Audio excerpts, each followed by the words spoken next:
everybody, or good morning, good evening, wherever you're listening to this, whatever time of day it is. Welcome to Tuesday with Terry. My name's Terry, and I'm your friend. Happy to have you running alongside me today. I wanted to share with you a couple things. By the way, I'm talking to you live from Austin, Texas, where the sun is hot, the barbecue is sweet, and all the drinks are free when you hang out with me. But the title of my presentation this morning is Think Big, Commit Big, if you want to get a big payoff. So I don't know if you ever ask yourself, about starting a business or trying to set a personal goal, but what really provides you personal freedom, right? What is it that you really want to be doing? Not because you get paid to do it, but if I said you could do anything you wanted to do and you wouldn't fail, what would it be? What's the difference to you in terms of being a leader or just being a boss? Leaders have to get dirty. Leaders have to show, not just tell. Leaders are mentors. They are coaches, right? What are you? Are you a leader or are you a boss? When you think about doing something and creating a company or creating a business, a common goal for a lot of people to get focused around, man, you got to decide whether you want to be a leader or whether you want to be a boss. What's your North Star for you personally? And what obstacles are holding you back from going ahead and getting started on something really, really big? And when you find the North Star and you say, well, I'd love to do that, but, right? Isn't there always a but? I've got an obstacle or I've got something in the way. Then you have to start asking yourself, how am I going to get around it? How am I going to get over it? How am I going to get under it? Or how am I going to go right through it? Have you ever been out of money? Have you ever gone up to an ATM machine and tried to take out some cash out of an ATM machine? A little piece of paper comes out and says insufficient funds, right? This transaction not allowed. Has that ever happened to you? It's happened to me. And it makes you pretty anxious, makes you pretty nervous. You say, well, this can't be right. I got to try it again. And you try it a second time or the third time. I don't know if that's ever happened to you. Have you ever heard people talk about being a champion? And you say, what does it really take to be a champion? Because every one of us in our hearts, every one of us in our minds wants to be a champion, either a champion in our finances or a champion in our relationships or a champion in our businesses. But we want to be a champion either personally or professionally. How much confidence do you have to be a champion? I'm asking a lot of these questions because I want you to start thinking about doing something really big, because all of these questions happen to come to you when you really start thinking about doing something big or bigger. If you're already doing something big, think bigger. How do you think bigger? How do you start wondering about that? Because the thing that's holding you back from doing something bigger is the obstacles that I just talked about, going over or under or through or side or around or all those pieces, right? Have you ever had success and you're trying to figure out how to capture it and have success again? Have you ever had success and you made some money, but you're trying to figure out how to duplicate that? How do I take 100 and turn it into 1,000? How do I take 1,000, turn it into 10,000? How do I take 10,000 and turn it into 100,000, or 100,000 into 1,000,000, or 1,000,000 into millions or billions even? And then the next question is, well, when is the right time? Is this the right week? Is this the right day? Is this the right month? Is this the right year? My goodness. I mean, look at what's happening with the macroeconomics. And there's going to be some suffering along the way if you do something really big and you got some obstacles in the way. And there's going to be some sacrifices. And are you willing to suffer? And are you willing to sacrifice? And do you have the patience to get through that suffering and the patience to get through that sacrifice in order to accomplish your dreams or in order to accomplish your goals? What I'm really talking about is a business or a personal goal. And a lot of people think that business is, I could never own a business because it's, business is a big building with the name on the side of the building, Google on the side of a building, or, I can name a bunch, Samsung on the side of a building, nothing wrong with that, by the way. And those are big businesses with lots and lots of employees. But, really a business is you. You're a business. You personally are a business. You have your own personal revenue. We call that your paycheck. You have your own personal expenses. You have your rents, your car payments, and your utilities. And at the end of the month, you either make a profit or a loss out of your own personal enterprise. You see, you are your own personal business, and it doesn't matter how big or how small your personal business is. It could be as small as a lemonade stand. It could be as small as a babysitter business. It could be as small as house cleaning, but that house cleaning could turn into multiple people working with you with multiple vehicles and turning it into a maid service that becomes a pretty good sized business. One of the things to be successful at business, many people say, what would you like to be known for? What's the legacy? It's interesting. John Maxwell talks about this a little bit, and he talks about consistency. Most of us don't want to necessarily be known for our consistency. We want to be known for our personality or our charisma or our sense of humor or, our good looks, if we have it, But I'm just saying is people don't necessarily say the one thing they would really like to be known for is being consistent. But I would tell you this, certainly after working with private equity, is consistency is predictability. And so one of the questions you will have to ask yourself, whether it's in your own personal finances, whether it's in your relationships, whether it's in your own personal health and wellness, is how predictable are you at your goal setting? When you set a goal, are you predictable that you can actually accomplish it? And when you think about your goals, when you think about your goals, are they big goals? Are they little goals? Are they medium goals? Or are they huge? Are they colossal in your mind? And that is all relative, quite frankly. Some people that have a big goal maybe is to you would not be so big, but to other people it would be tremendously big. And sometimes what happens is we suffer from setting too big of goals in our lives because we're afraid and we have this fear in our hearts that maybe we won't be able to accomplish it. And so many times you've heard this before, that fear holds us back, right? You know this. Fear holds us back. But I would suggest maybe don't lower your goals and create smaller goals or smaller dreams for yourself, but try to increase the number of actionable items that you take around in terms of accomplishing that. Put more effort into it. I say this, and I've said this before, don't be disappointed with the results you didn't get because of the effort you didn't put into it, right? If you're not going to put in the effort, you're not going to get the results. And you've all heard this before, shoot for the stars and you land on the moon, right? Set those goals, whether it be financial, whether it be health goals, whether it be wellness goals, whether it be business goals. Try to set those goals even bigger than what you really are or what you think. Les Brown said it best when he said, it's not, the problem in the world is not because we set our goals too high and miss them. It's because we set our goals too low and we actually hit them. But isn't it true if you had a much bigger goal and you set it up really high and you actually missed it, you probably would accomplish more than you would if you had a small goal. And the question is when you have big goals, where do you see the biggest results or the biggest commitment? And I use my own personal story about Orange Theory Fitness.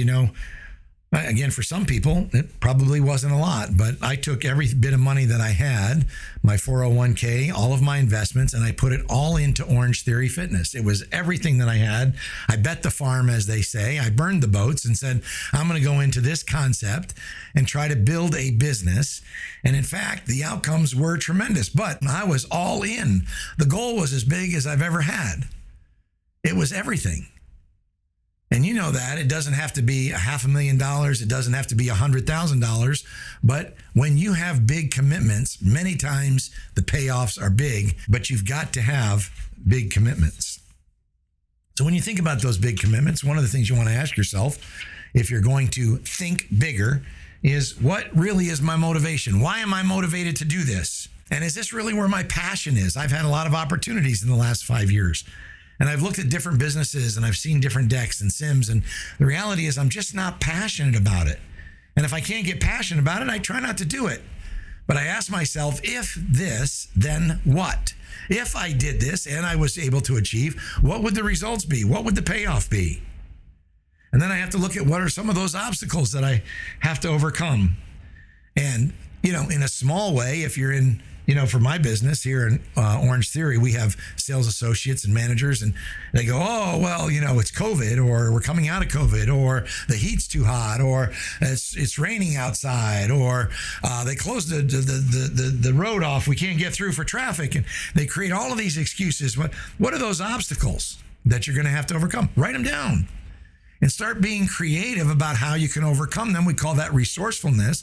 But how resourceful are you at overcoming those obstacles that you're going to have in order to achieve a big, big goal for yourself? Example is, if you want to lose weight and it's a big goal, how long is it going to take? And can you keep perspective on that? And do you have the clothes? And are you willing to make the commitment to do it every day for, 3 months, for 12 weeks, for whatever the time period is, right? I'm just suggesting is you have to be resourceful. It's not whether or not you have the resources. It's can you be resourceful? We have more resources today than anything else. I mean, I take a look at my iPhone here and the ability to get online, the ability of the apps that I have available, my contacts in here. I mean, this is a mini computer. I was just watching Apollo 13 last week, and the truth is they were talking about, imagine a computer that would be small enough you could actually get it into one single room. And today you can take a computer and put it in your pocket. You can wear it on your wristwatch. But all I'm suggesting is think about the resources you have. You have the internet, you have a phone, you have a car, you have books, you have friends, you have so much at your disposal that you can be resourceful in order to accomplish those big goals. And then finally, you have to ask yourself, how am I going to GSD, right? Get stuff done, get shit done. What are you going to do? How are you going to execute? How are you going to make things happen? And how is it going to happen? What are you going to do today? What are you going to do tomorrow? What are you going to do this week? What are we going to do this month? What are we going to do this quarter? What are we going to do this year? You see, I believe if the payoff is big enough, that you do it. If the carrot is big enough and the carrot is sweet enough, you're going to do it. That's why people have big goals, because the fulfillment and the payoff is so great. But the risk is equally as great. And so finally, you have to ask yourself are you hungry? You know that if you've had some success, maybe you're not quite as hungry as you were 2 years ago or 3 years ago or 4 years ago. Maybe you dabble in things, but you're not fully committed. How bad do you really want it, and what are you willing to sacrifice? I mentioned that earlier. Are you comfortable in your surroundings? And if you are, I want to tell you that's a bad spot to be comfortable. And the reason is because when you're comfortable, you simply don't put forth effort or risk. And I want to share a story with you about a friend of mine. His name is Kenneth Andreessen. He's a friend of mine that's involved in Orange Theory Fitness, but he was the coach for the Olympic sailing team. And I met him back in Tampa, Florida, and he was out of season for sailing. And can you imagine a sailing coach for the Olympic sailing team? Well, that's pretty impressive, right? I mean, he's got some pretty good credentials. He's been around. He's seen a lot of things, done a lot of things, and been a lot of places. He came and interviewed with me and said he wanted to work for Orange Theory Fitness. And I said, I'm not really sure. I didn't think he was right. 30 days later, he came back and we ended up hiring him as a sales associate, true story, for $10 an hour. Imagine a Olympic sailing coach working for $10 an hour. And he'll tell you this story himself. He was out doing Post-it notes and flyers and postcards, putting them on cars in parking lots in Florida, Tampa, Florida heat, 103, 106 degree weather, sweating his backside off. And he finally stopped one day in the middle of the parking lot and said to himself, what in the wide world of sports am I doing? And why am I working for $10 an hour? And why am I putting Post-it notes and stickers and flyers on cars when I can do so much more, and there's so much more? And part of what we had asked Kenneth to do was start out at the very bottom of the organization and work his way through. And what's interesting about that story, it wasn't only a few months later that Kenneth had worked himself up to being an assistant manager and a manager, and he was running his own store, and he did his own pre-sale, one of the most successful and short pre-sales at Carrollwood. Did very successful, very well there. And in that process, he put a couple of his sailing buddies together, and he got some of them to put some money together, and before you know it, he bought 4 Orange Theory Fitnesses. And he grew those Orange Theory Fitnesses, and he bought a couple more in Tampa, Florida. And before you know it, he bought the rights for Denmark.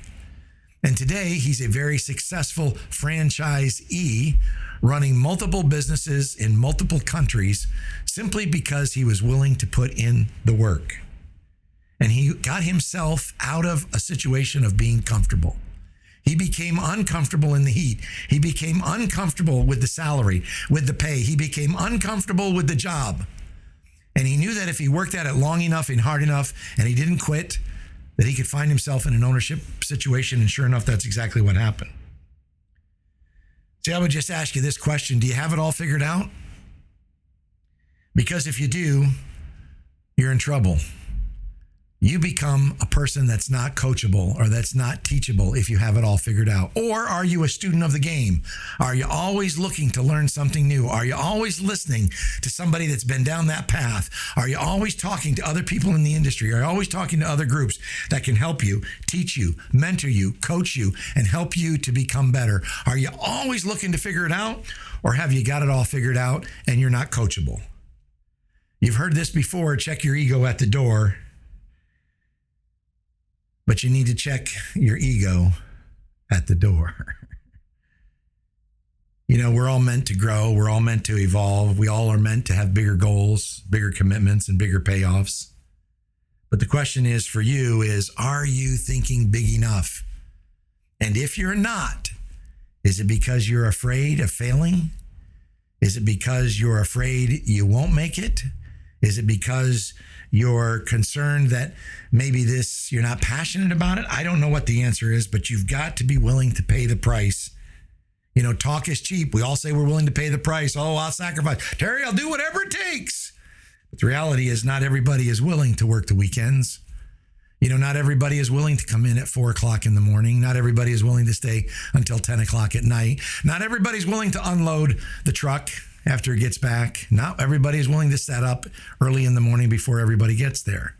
What are you willing to do? Are you willing to pay the price? You know, I say this all the time. If you want to change some things in your life, change some things. And you know this, no change equals no change. If you want to get better, if you want to have a bigger payoff, if you want to see bigger, better things in your life, you've got to think bigger, bigger goals, bigger dreams, bigger desires. And I promise you, make the commitment to really doing what it takes, and the payoff will be there. I wish you the best. My name's Terry. I'm your friend. Think big.